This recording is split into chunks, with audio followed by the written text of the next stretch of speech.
Hello students, 10th class Telugu పాఠ్యపుస్తకంలోని 3వ పాఠమైన శతక మాధుర్యం అనే పాఠంలోని భాషాంశాలు, పదజాలం మరియు వ్యాకరణాంశాలు మనం ఈ వీడియోలో నేర్చుకుందాం. భాషాంశాలు, పదజాలం. ఇందులో మొదటి రోమంలో క్రింది వాక్యాలలో ఎరుపు రంగులో ఉన్న పదాలకు అర్థాలు రాయండి అని ఇచ్చారు కదా. మొదటిది, మంచి చెప్పిన దృప్తుడు వినడు. దృప్తుడు అంటే గర్విష్టి. 2, పండితుని ఖ్యాతి ప్రపంచమంతటా విస్తరిస్తుంది. ఖ్యాతి అంటే అర్థం కీర్తి. నెక్స్ట్, విష్ణువు తల్పం ఆదిశేషుడు. తల్పం అంటే పాన్పు, సెయ్య అని అర్థం. ఓకే. 4, కానలలో క్రూర మృగాలు ఉంటాయి. కాన అడవి అని అర్థం. 5, పగటికి రాజు భాస్వంతుడు. భాస్వంతుడు అంటే సూర్యుడు, భానుడు, రవి ఇలాగ. నెక్స్ట్, క్రింది పదాలకు పర్యాయ పదాలు రాయండి. 1వది పండితుడు. పండితుడు పర్యాయ పదాలు బుధుడు, విద్వాంసుడు. చెప్పాను కదా పిల్లలు, పర్యాయ పదాలు అంటే సమాన అర్థం వచ్చే పదాలు. అదే నానార్థాలు అంటే ఒక పదానికి వేరే వేరే అర్థాలు రావడాన్ని నానార్థాలు అంటారు. ఓకే. నెక్స్ట్ 2, భుజంగం, పాము, ఫణి, సర్పము ఇలా రాసుకోవచ్చు. నెక్స్ట్, కరి, ఏనుగు, గజము. ఏనుగు అన్న, గజము అన్న, కరి అన్న అన్నీ ఒకటి, సమాన అర్థాలు. నెక్స్ట్, పక్షి, ఖగము, పులుగు. 5, హరి, విష్ణువు, సౌరి, నారాయణుడు. ఓకే.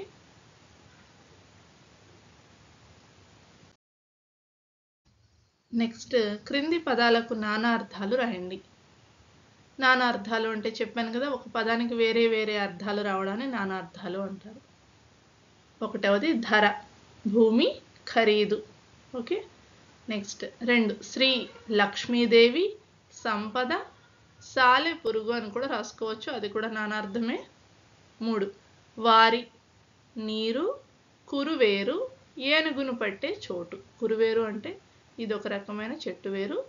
ఏనుగును పట్టే ప్లేస్ని, ఆ స్థలాన్ని ఏమంటారు? వారి అంటారు. నెక్స్ట్ 4, పదము, పాదం.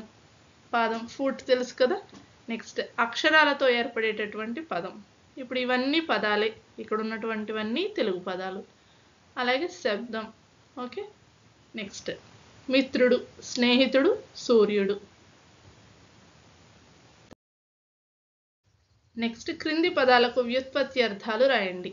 వ్యుత్పత్తి అర్థం అంటే ఈ పదం ఎలా పుట్టింది, ఎక్కడి నుంచి వచ్చింది అసలు ఈ పదం అనేది తెలియచేస్తుంది.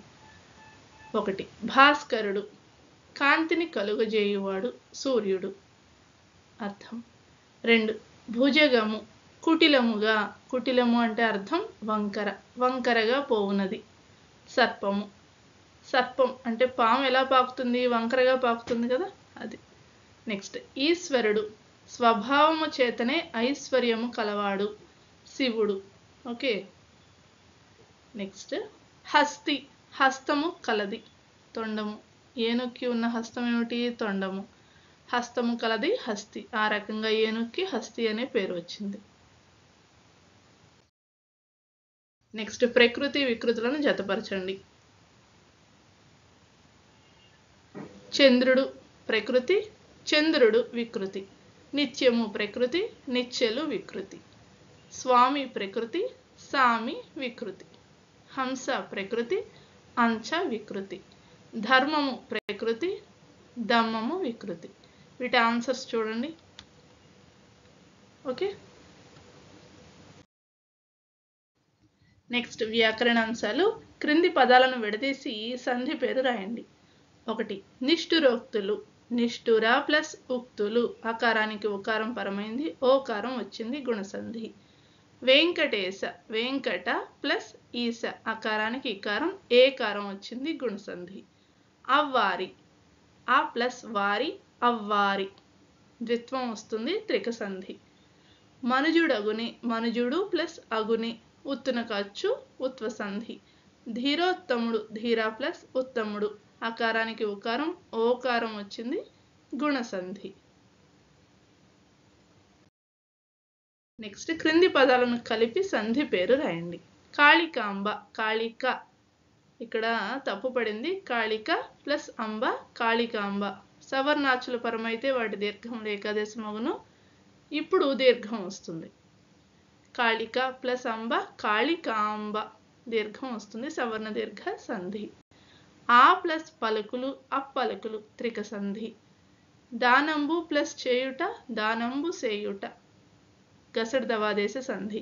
ఏలా ప్లస్ ఒకో ఏలకో అత్వ సంధి.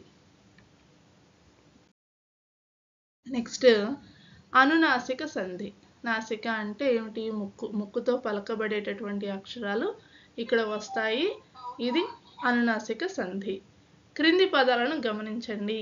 వాక్ ప్లస్ మయము వాంగ్మయము, రాడ్ ప్లస్ మహేంద్రవరం రాణ్ మహేంద్రవరం, జగత్ ప్లస్ నాథుడు జగన్నాథుడు, అప్ ప్లస్ మయము అమ్మయము. ఓకే, ఇప్పుడు మనం వివరంగా చూద్దాం. పై వాటిలో మొదటి పదాల చివర కచడ తపలు వచ్చాయి కదా. ఈ మొదటి పదాల్లో చివర ఏమొచ్చాయి? పూర్వపదం చివర కచడ తపలు వచ్చాయి. రెండో పదం మొదట నా గాని మా గాని వచ్చినట్లయితే అలా ఉన్నప్పుడు సంధి జరిగి ఆయా వర్గ అనునాసికాక్షరాలు ఆదేశంగా వస్తాయి, దానిని అనునాసిక సంధి అంటారు. క్రింది పదాలను కలిపి రాయండి.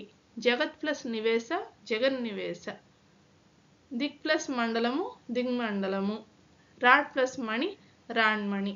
ఓకే, నెక్స్ట్ క్రింది సమాస పదాలకు విగ్రహవాక్యం రాసి సమాసం పేరు రాయండి.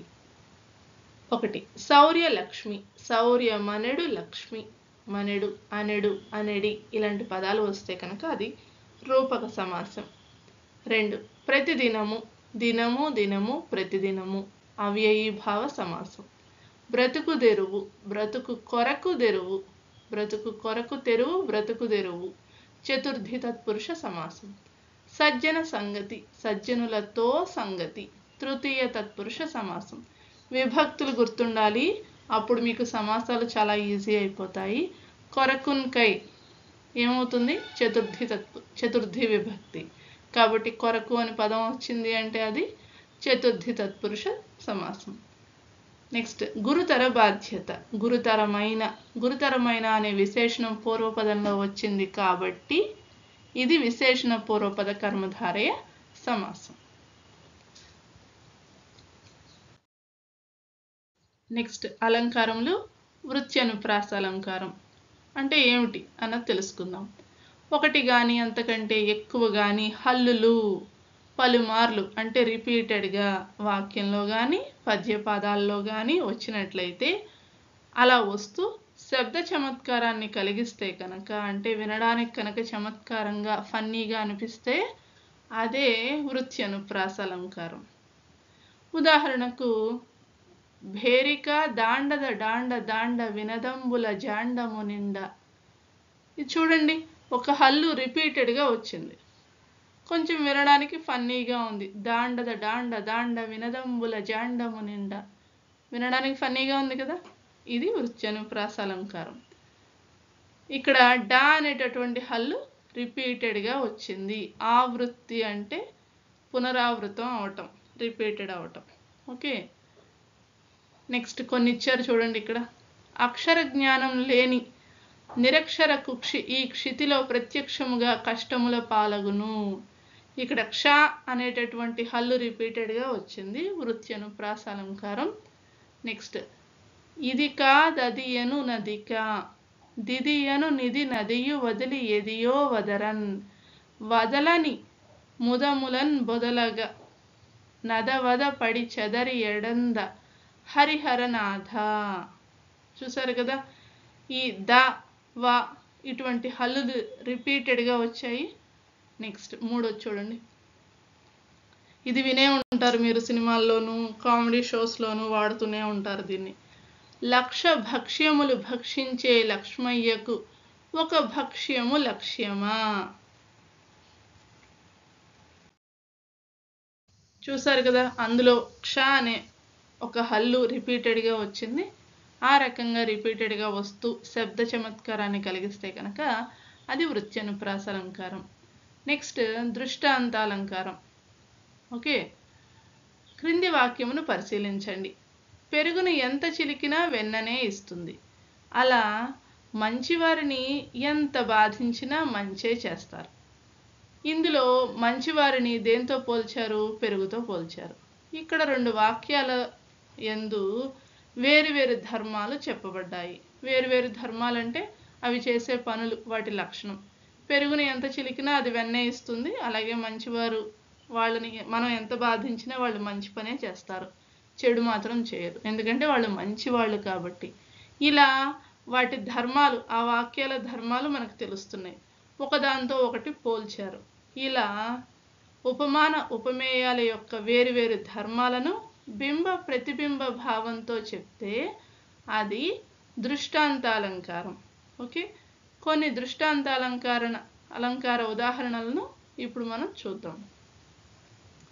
పలుచని నీచ మానవుడు, ఈ రకమైనటువంటి పద్యం మనం చూసినట్లయితే అందులో ఉన్నటువంటి దృష్టాంతాలంకారం మనకి కనపడుతుంది. ఓకే, టెక్స్ట్ బుక్ పద్యాలు అన్నమాట అవి. నెక్స్ట్ ఛందస్సు చూడండి. క్రింది ఉదాహరణ ద్వారా తేటగీతి పద్య లక్షణాలను తెలుసుకుందాం. ఇక్కడ ఒక పద్యపాదం ఇవ్వటం జరిగింది. సద్గురువు చేయునుపదేశ సారములను అని ఒక పాదం తీసుకున్నారు. దీనికి గురువులను లఘువులను గుర్తించారు. సూర్యగణాలు ఇంద్రగణాలు అన్నీ వచ్చాయి. ఇది ఏ పాదంలో ఉంది? ఏ లక్షణంలో ఉంది? తేటగీతి పద్య లక్షణంలో ఉంది. ఓకే, తేటగీతి పద్యం యొక్క లక్షణాలను చూద్దాం. తేటగీతి ఉపజాతికి చెందిన పద్యం. ఇందులో 4 పాదాలు ఉంటాయి. ప్రతి పాదంలో వరుసగా సూర్యగణం, 2 ఇంద్రగణాలు, 2 సూర్యగణాలు ఇలా వస్తాయిట. నెక్స్ట్ ప్రతి పాదంలో 4వ గణంలోని మొదటి అక్షరానికి ఎత్తి చెల్లుతుంది. ఎత్తి లేని చోట ప్రాస ఎత్తి చెల్లుతుంది. ప్రాస నియమం లేదు. తేటగీతి పద్యానికి ప్రాస నియమం లేదు. ఓకేనా? అలాగే ఈ పాఠంలో 5, 6, 10 పద్యాలను తీసుకుని గురువులను లఘువులను గుర్తించి గణ విభజన చేయండి, వాటి లక్షణాలు రాయండి అని ఇచ్చారు కదా. చూద్దాం. 5వ పద్యం. పిల్లలు ఫస్ట్ గుర్తుంచుకోండి, గురువులను లఘువులను కరెక్ట్గా గుర్తించాలి. అప్పుడు మనం గణాలను విభజించవచ్చు. ఇది ఏదైనా తేడా వచ్చిందనుకోండి, గురువులు లఘువులు గుర్తించటం, గణాలను మనం తప్పు పెట్టేస్తాం. మా గణం ప్లేస్లో సాగణం పెట్టేసాం అనుకోండి, ఇంకేముంది, మనకి ఇంకా ఆన్సర్ ఎలా వస్తుంది? అది ఏ ఛందస్సులో ఉందో ఎలా తెలుస్తుంది? కాబట్టి ముందు గురువులను లఘువులను కరెక్ట్గా గుర్తించాలి, అప్పుడు గణ విభజన చేసుకోవాలి. ఓకేనా? ఇది 5వ పద్యం. ఇది శార్దుల పద్యం. ఓకేనా? 13వ అక్షరం ఎత్తిస్తాను. లక్షణాలు చూద్దాము. శార్దూల పద్యమునందు 4 పాదాలు ఉంటాయి. ప్రతి పాదమునందు మసజస తతగా అనే గణాలు వరుసగా వస్తాయి. ఇందులో 13వ అక్షరం ఎత్తిస్తాను. నెక్స్ట్ ప్రాస నియమం ఉంటుంది. ప్రాస ఎత్తి చెల్లదు. శార్దూల పద్య పదంలో మొదటి గురువును 2 లఘువులను చేసినట్లయితే అది మత్తేప పద్యం అవుతుంది. ఓకే, నెక్స్ట్ 6వ పద్యం. దీన్ని కూడా అంతే, గురువులు లఘువులు కరెక్ట్గా గుర్తుంచుకోవాలి. ఆ గుర్తించిన తర్వాత గణ విభజన చేసినట్లయితే అది ఏ ఛందస్సులో ఉందో మనకు తెలుస్తుంది. ఇది చెంపకమాల పద్యం. 11వ అక్షరం ఎత్తిస్తాను.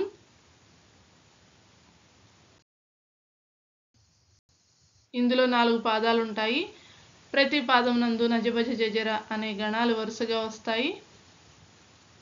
ఇందులో 11వ అక్షరం ఎత్తిస్తానం. ప్రాస నియమం ఉంటుంది. ప్రాస ఎత్తి చెల్లదు. ఓకేనా? నెక్స్ట్ 10వ పద్యం. ఇది మత్తేపంలో ఉంది. ఇందులో 14వ అక్షరం ఎత్తిస్తానం. ఓకేనా? వీడియోని మీరు పాజ్లో పెట్టుకుని నీట్గా రాసుకోండి. అలాగే ప్రాక్టీస్ కోసం ఏదైనా టెక్స్ట్ బుక్లో ఒక పద్యం తీసుకుని ముందు గురువులను లఘువులను కరెక్ట్గా గుర్తించండి. ఓకేనా? ఈ మత్తేపు పద్యంలో 4 పాదాలు ఉంటాయి. ఇవన్నీ ఒకేలాగా 4 పాదాల పద్యాలే. ప్రతి పాదం నందు సభరణమయవ అనే గణాలు వరుసగా వస్తాయి. 14వ అక్షరం ఎత్తిస్థానం, ప్రాస నియమం కలదు, ప్రాస ఎత్తి చెల్లదు. ఓకేనా? ఓకే పిల్లలు, మీకు ఈ వీడియో ఎంతగానో ఉపయోగపడుతుందని నేను అనుకుంటున్నాను. ఎంతో కష్టపడి వీడియోస్ చేస్తున్నాను, మీ సపోర్ట్ అందిస్తారు కదా. సబ్స్క్రైబ్ చేసుకొని వాళ్ళు వెంటనే సబ్స్క్రైబ్ చేసుకోండి. ఓకేనా? మీ ఫ్రెండ్స్కి షేర్ చేయండి ఈ వీడియోస్ని, లైక్ చేయటం మర్చిపోవద్దు. ఓకేనా? Thank you.